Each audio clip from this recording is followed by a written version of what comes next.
Kieran Foster didn't think twice, not when he saw smoke pouring out of the second-story windows of the apartment complex, and not when he heard the terrified scream of a little girl trapped inside.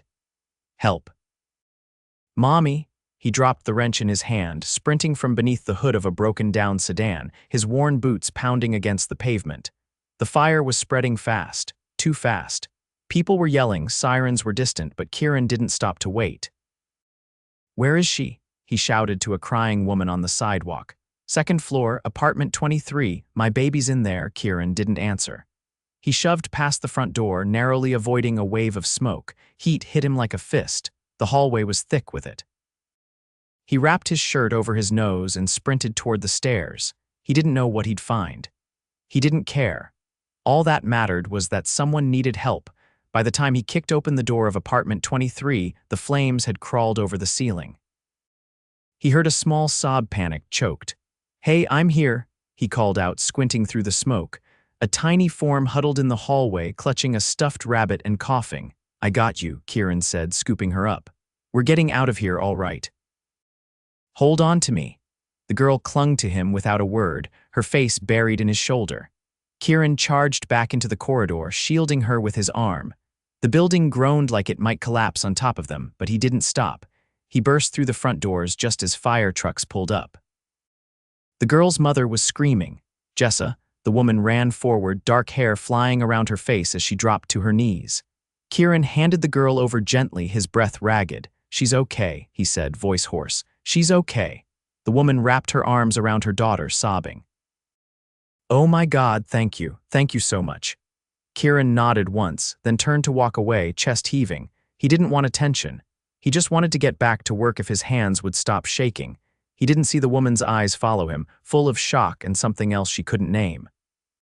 3 days later, Kieran was back under a car, oil streaked across his forearm when the bell above the garage door jangled.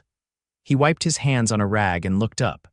A woman stood in the doorway, quiet, graceful, and completely out of place in her sleek black heels and expensive-looking coat. Her dark hair was pinned back and her eyes, sharp, brown, and serious, locked onto his. It took him a second to recognize her. "You," he said slowly. "From the fire." She stepped forward, her heels clicking on the concrete. "I've been trying to find you," she said. "They didn't even get your name." "You just walked away," Kieran shrugged. "Didn't do it for attention." "No," she said, eyes narrowing. "You did it because you're a good man. You saved my daughter." She reached into her coat pocket and pulled out a small envelope. "I wanted to thank you." He shook his head immediately. "I'm not taking money." "It's not money," she said quickly. "Well, it is, but not like that. It's just appreciation." Still not taking it. She looked frustrated, but also impressed. "All right," she said after a beat. "Then have dinner with me." Kieran blinked. "What? My name's Gianna Greer. I'm Jessa's mom," she said, holding out her hand. "I run Greer and Maddox. We specialize in clean tech development, but that's not important right now. What is important is that you saved my daughter and I at least owe you a meal." Kieran hesitated. His stomach twisted. He hadn't been on a real date in years. Not since his ex walked out on him and their son, Jason. Gianna saw the hesitation in his eyes. "It's not a date," she said, her tone softer. "Just dinner, as a thank you." He studied her for a moment. She didn't look like someone who took no for an answer, and truthfully, he didn't want to say no. "All right," he said finally. "One dinner." Dinner wasn't at a local diner. It was at her rooftop restaurant in downtown Chicago, complete with white tablecloths, candlelight, and a view of the skyline that Kieran had only ever seen in movies. He showed up in his best jeans and a button-down shirt that still smelled faintly of motor oil. He felt out of place the second he walked in, but then he saw her. Gianna stood by the railing, dressed in a navy dress that hugged her curves. Elegant, confident, way out of his league, but when she turned and saw him, she smiled like he was the only person in the world. "You clean up well," she said, teasing. Kieran rubbed the back of his neck. "You look, wow," she laughed, a real one. "Come on, let's sit." They talked. About Jessa. About his son Jason, who was 8 and already obsessed with soccer. About how Gianna had built her company from scratch after her husband died 5 years ago. He watched her face light up when she talked about her daughter. He liked the way she leaned in when he spoke, genuinely curious. And when she laughed, it did something to him, something dangerous. Because he hadn't expected to like her this much, not this fast, not like this. So, she said, sipping her wine, you run the garage. Yeah, took it over from my uncle. It's not much, but it pays the bills. She tilted her head. You ever think about doing something else? He raised a brow. You offering me a job, she grinned. Maybe, he laughed, real and surprised. You're something else. Gianna leaned forward, resting her chin on her hand. So are you, Kieran. He stared at her for a long second. She wasn't just beautiful, she was kind, smart, strong. And for the first time in a long time, he felt seen. Later that night, when he walked her to her car, she paused. I meant it, you know, she said quietly. You're a good man. Kieran looked at her, his heart thudding in his chest. I'm just a guy trying to raise his kid, he said. I'm not a hero. You are to me, he hesitated. Then, impulsively, he leaned down and kissed her cheek. She inhaled softly, surprised but didn't pull away. And when he stepped back, she was smiling, just a little like maybe. This wasn't the end of something. Maybe it was just the beginning. The next morning, Kieran stood in his small kitchen, pouring cereal into 2 mismatched bowls while Jason sat at the table, swinging his legs and humming some tune from a soccer commercial. You're in a good mood, Kieran said, setting a spoon down beside him. Jason grinned. Coach said I might start this weekend. If I score, do I get pizza? Kieran chuckled. If you score, I'll get you the biggest pizza in the city. Jason beamed, then paused. Who was the lady? Kieran froze mid-sip of his coffee. What lady? The one who dropped you off last night. I saw from the window. Jason's eyes narrowed like a detective on a case. She had shiny shoes. Kieran cleared his throat. Her name's Gianna. She's a friend. Jason tilted his head. Is she your girlfriend? Kieran nearly choked. No. Definitely not. Jason shrugged and went back to his cereal. She looked like a superhero. Kieran didn't know how to respond to that, so he focused on the coffee and ignored the strange warmth creeping into his chest. By the time he dropped Jason off at school and headed back to the shop, he figured the whole thing with Gianna was a one-time thing. An elegant dinner, a polite thank you, and that was it. Women like her didn't chase down mechanics from the South Side. But when he walked into the garage, Lucas, the 19-year-old assistant who never lifted anything heavier than a tire iron, was practically vibrating with energy. There's a car out front, he blurted.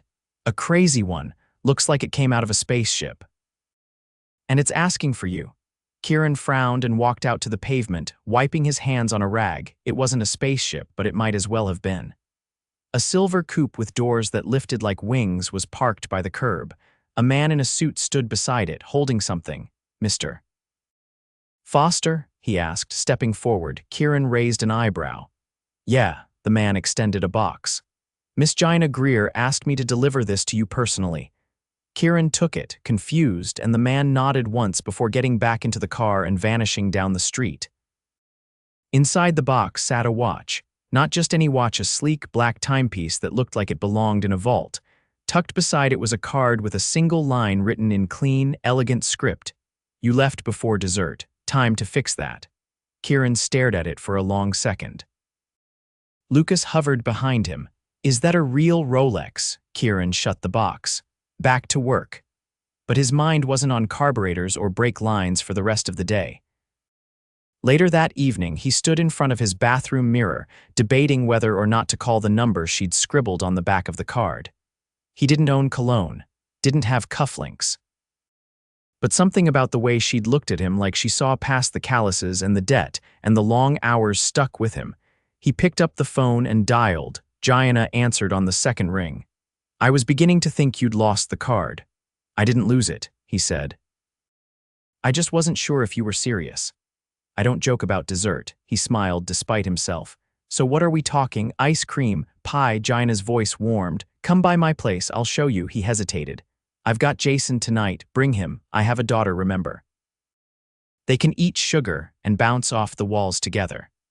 Kieran didn't know what surprised him more, her inviting him over or her welcoming his son like it was the most natural thing in the world.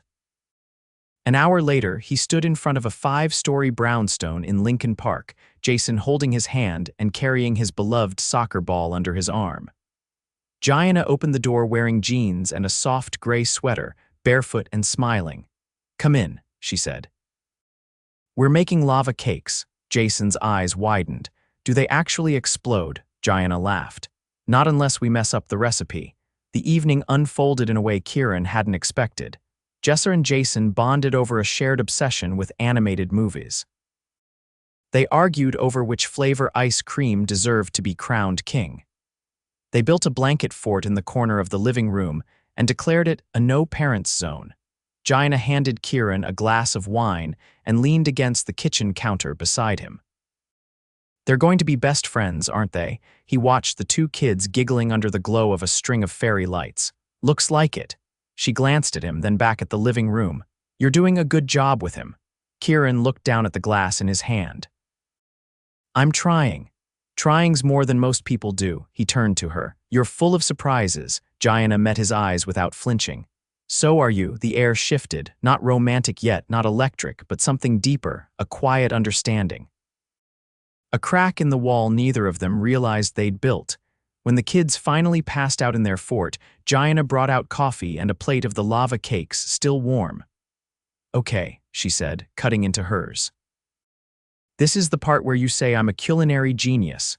Kieran took a bite, then paused. I'll be honest, I wasn't expecting this. The cake. This whole thing. Gianna looked down at her plate. Neither was I.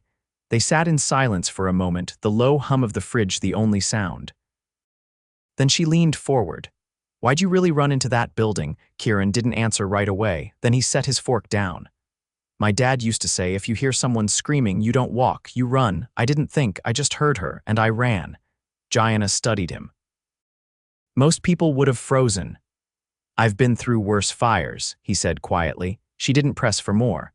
But her gaze softened, like she saw something deeper than the man sitting across from her. She reached across the table and brushed a crumb from his hand. You ever let anyone take care of you, Kieran? He looked up, eyes meeting hers. Not often. She didn't look away.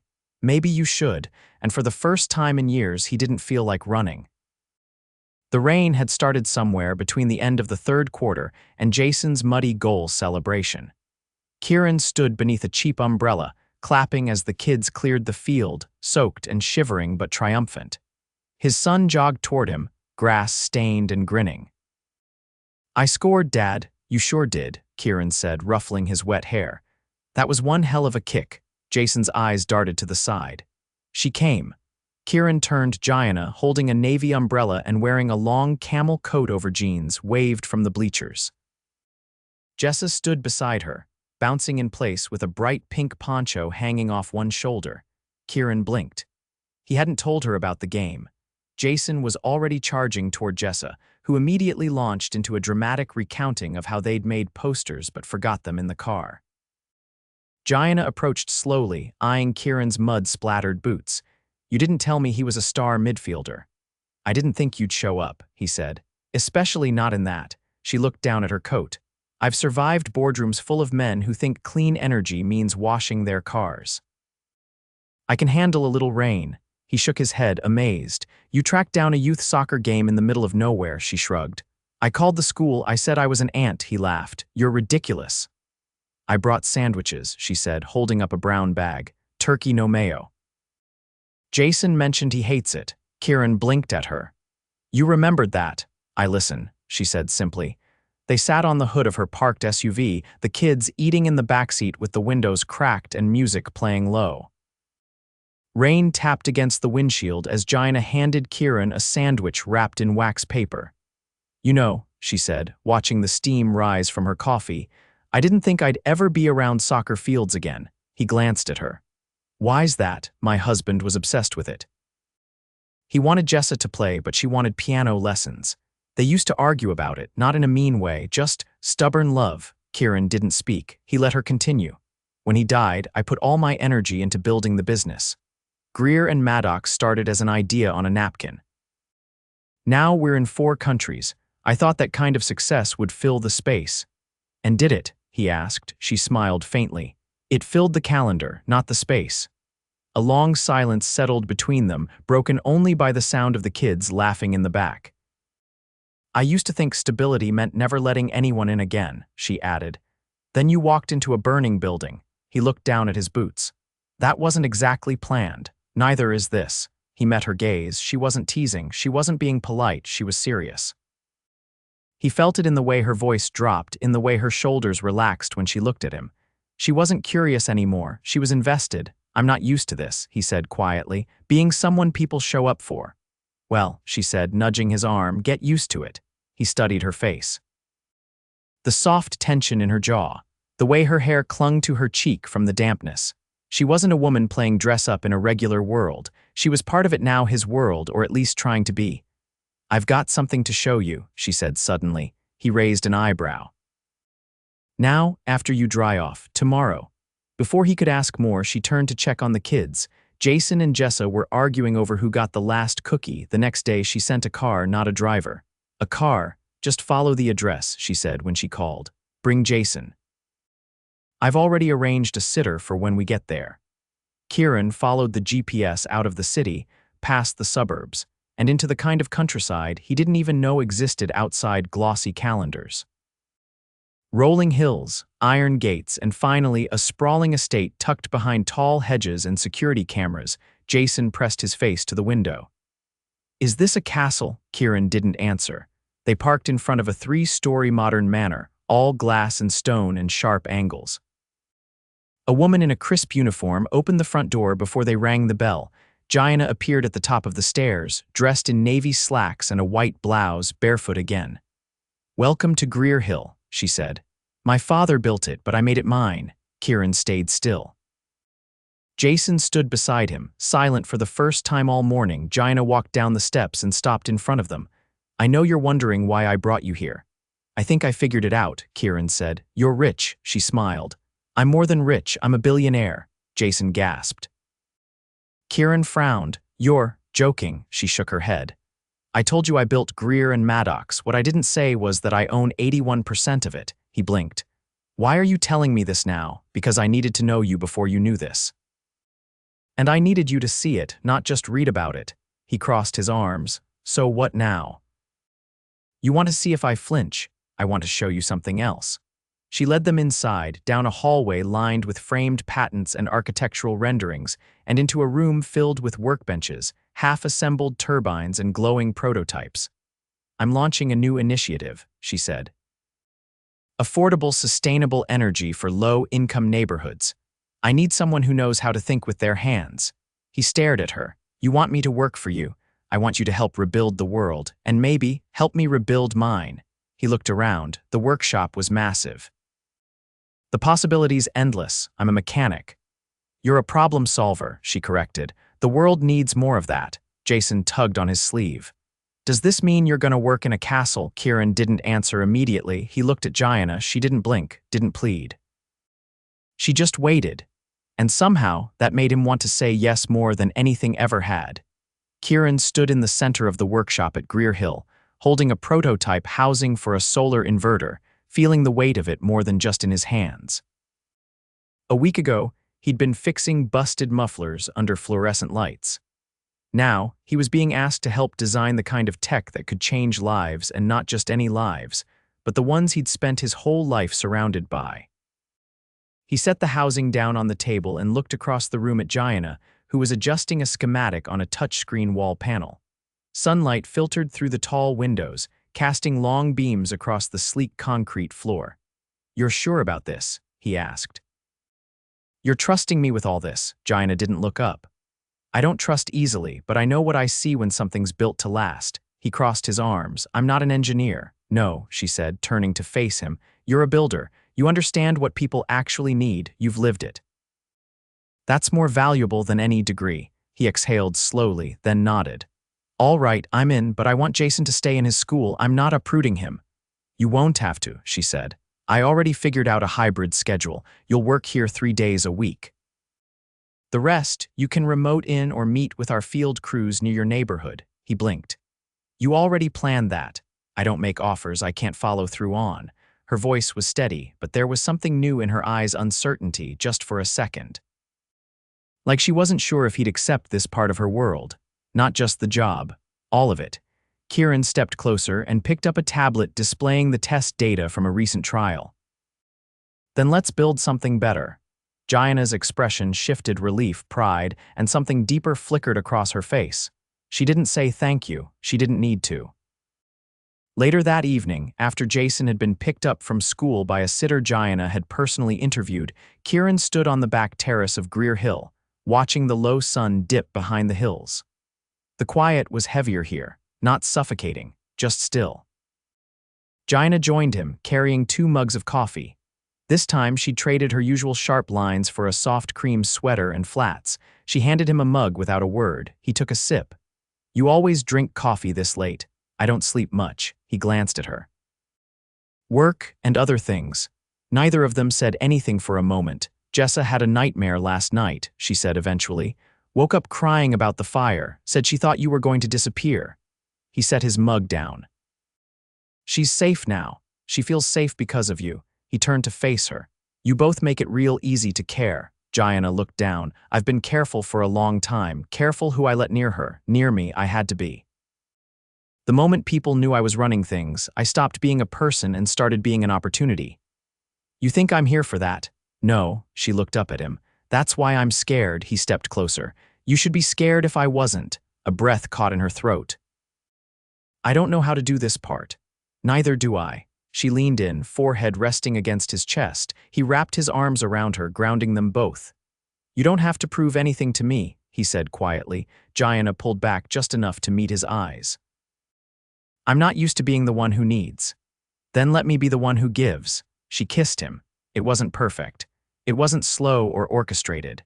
It was full of everything they hadn't said: fear, hope, want, and the quiet desperation of 2 people who'd spent years building walls just to survive. When they parted, she didn't step away. "I don't want this to be temporary," she said. "Then don't let it be." A week later, Greer and Maddox held their annual gala in a glass-domed venue overlooking Lake Michigan, a black tie affair with polished donors and industry giants lining up for photo ops. Gianna hated these nights. She'd once told Kieran they made her feel like she was on display in a museum, admired, but never touched. But this time, she didn't arrive alone. Kieran walked in beside her, dressed in a tailored charcoal suit that Gianna had insisted on having made for him. He hadn't wanted it, she hadn't asked. She'd simply sent it with a handwritten note that said, "You're already enough, the rest is just fabric." The room fell quiet as they entered, not because of who she was, but because of who he was with her. The man no one expected. The man who didn't belong here and yet somehow looked like he did. Gianna leaned in and whispered, "You still breathing?" "Barely," he muttered. She smiled. "You've faced fire, these people are just smoke." He looked around. "You sure?" She reached for his hand under the table when they sat. "I'm sure." Halfway through the evening, her COO approached, offering a tight smile. "Didn't realize you were bringing a guest." Gianna didn't flinch. "He's not a guest, he's part of the future." The man's brow twitched. "Interesting?" "It will be." After the speeches and the toasts, the lights dimmed and a string quartet played something soft and classical. Couples began to move to the floor. Kieran stood slowly and extended his hand to her. "Dance with me." She raised an eyebrow. "You know how, only one way to find out." They moved together, awkward at first, then fluid. He wasn't refined, but he was steady, and she trusted him to lead even when she didn't know the steps. "Everyone's staring," he said low against her ear. "Let them. If this goes south, you're going to lose a lot of people's respect." She pulled back just enough to meet his gaze. "I stopped living for their respect the day I realized it came with conditions. Which are, don't be too human, don't be too emotional. Don't love anyone who doesn't wear a tailored nameplate." He tightened his grip on her waist. "Then I'm the worst-case scenario." "No," she whispered. "You're the best one." The music swelled, and he kissed her again, this time in front of everyone. It was bold, unapologetic. And when they pulled apart, no one dared say a word. Weeks later, they stood in the old garage where it all began, keys in hand, walls stripped bare. "You sure you want to sell it?" Gianna asked. Kieran nodded. "It served its purpose. But there's more I can do now." She glanced around the empty bays. "You going to miss it?" "Maybe," he said. "But I'm building something better now with you." And he was not just solar panels or turbines or energy grids, but a life, a family, a future. One night, long after the kids had fallen asleep, Kieran stood on the back porch of Greer Hill, looking out at the stars. Gianna stepped behind him, slipping her arms around his waist. "You ever think about how it all started?" she asked. He turned in her arms. "You mean when I ran into a burning building without thinking?" She nodded. "You changed everything." He kissed her forehead. "No, you did." And just like that, the long road behind them faded into memory. What lay ahead wasn't built yet, but it would be, together. The sound of hammering echoed off the metal scaffolding as Kieran ducked beneath a beam and stepped into what would soon be the heart of their newest project, a community energy hub built directly in the center of the south side. He wiped the sweat from his brow and glanced up at the steel skeleton rising above the lot where an abandoned warehouse used to sit. Sunlight filtered through the open beams, casting sharp shadows across the dusty concrete. The place was raw, unfinished, but it was theirs.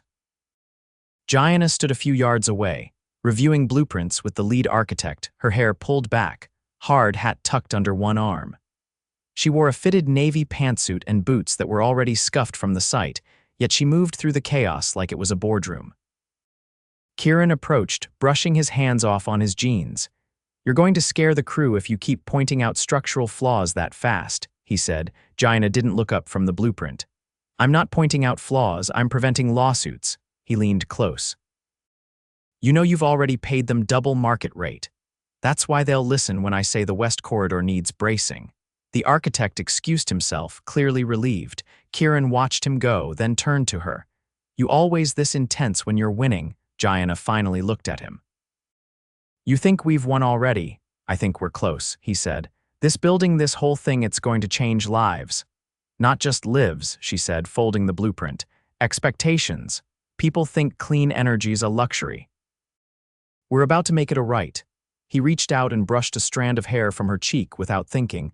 "You're terrifying when you're passionate," she tilted her head, "and yet you're still here." "Every day," he said. "Every night." Her eyes softened, the edge in her spine easing. "I'm not used to that, I know." She took a breath as if weighing something. "My father used to tell me I needed a man who wouldn't flinch when I took the lead. I spent years proving I didn't need one at all. And now, I don't need you to lead. I just need you to walk beside me." He didn't hesitate. "I already am." She reached into her bag and pulled out a slim envelope, handing it over. "What's this?" "A deed." He opened it and froze. "You're giving me half the hub." "Not giving," she said. "Acknowledging you've earned it.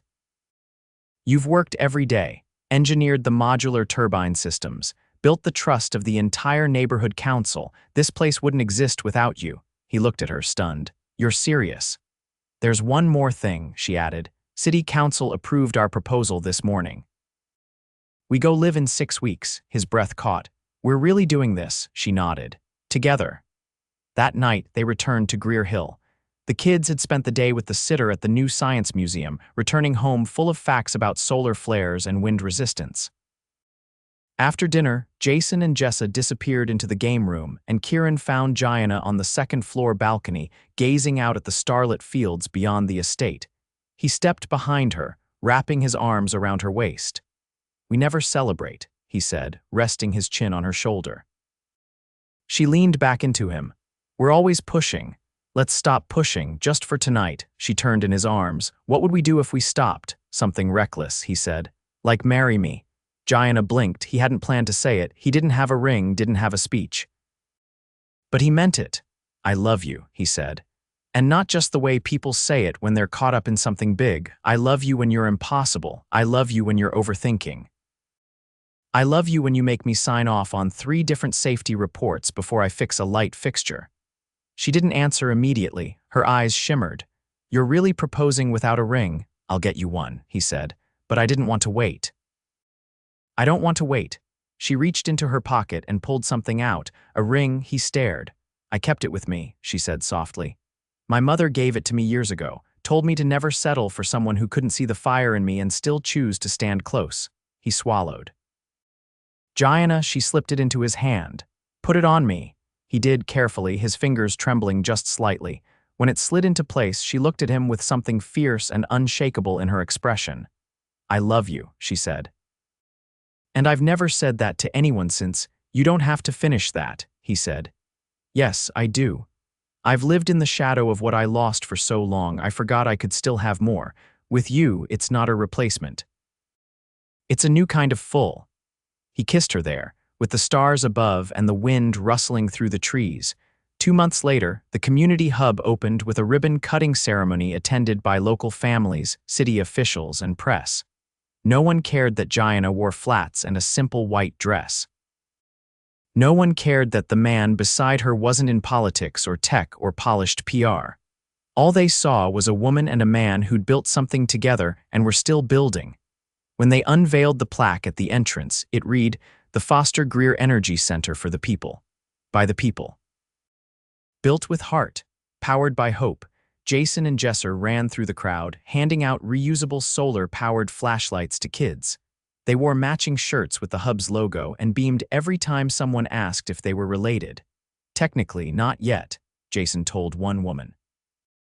"But we're working on it." That evening, they all returned to Greer Hill. Gianna tucked Jessa into bed while Kieran helped Jason build a new model windmill in the den. Later, when the house was quiet and the fire in the hearth cast shadows across the floors, Kieran pulled Gianna into the living room and kissed her slowly, reverently. "No speeches tonight," she teased. "Nope," he said. "Just this." She curled into him on the couch, their fingers laced. There was no need for more declarations. No more proving, no more testing. They had already done the unthinkable. They had loved without conditions. They had merged two lives built on grief and grit. And in doing so, they had created something unshakable, a life that wasn't just safe or stable. It was extraordinary.